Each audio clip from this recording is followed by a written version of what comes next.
So ito na rin guys, oh. Dahil graduate na to guys.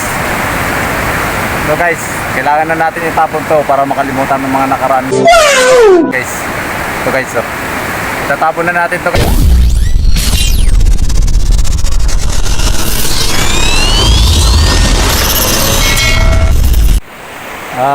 Andito tayo ngayon sa Dalampasigan. Shoutout nga pala kay Ronald D. Dylan Ramos. Shoutout sa sir, thank you din sa 1 star. At saka shoutout din kay Lyndon Rosqual. Shoutout tayo from Manila. Saka shoutout din kay Joel Albao from Taiwan. At saka shoutout din kay Region Ribas from Manila. Lalo na sa iba kong mga followers. Shoutout sa inyo, lalo na sa mga active at mga legend kong mga followers. So nandito tayo ngayon sa Dalampasigan ng Dagat. So shoutout sa inyong lahat at maraming salamat sa pag-follow at pag-subaybay sa aking YouTube channel at saka sa aking Facebook page. Salamat. So what's up guys, andito na naman ang inyong lingkod. So nandito na naman si Pasaway TV.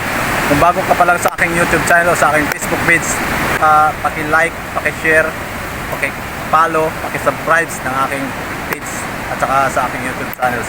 So ngayon nandito tayo sa tinatawag nating habungan guys. Kung makikita nyo guys, ang lalakas ng alon. Gusto ko makipag-challenge sa inyo.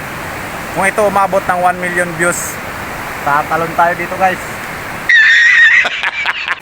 Dito, tatalon tayo dito guys.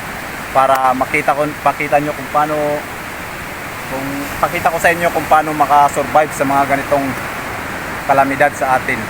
Kung paano makapunta sa Dalampasigan.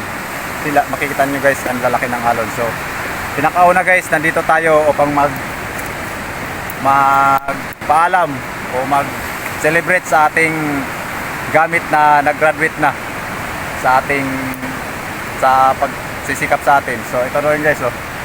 Dahil graduate na to guys. So guys, kailangan na natin itapon to para makalimutan ng mga nakaraan guys. Ito guys, oh. Tatapon na natin to guys dahil graduate na to. Graduate na to sa ating buhay guys. Maraming salamat pagsisilbi. Wow! So sa lahat ng nanonood, gusto ko makipag-challenge sa inyo. Nakikita nyo ang ganda ng views dito guys. So maraming salamat lalo na sa mga new followers ko at saka sa mga legit kong followers na nanonood sa aking video. Maraming salamat.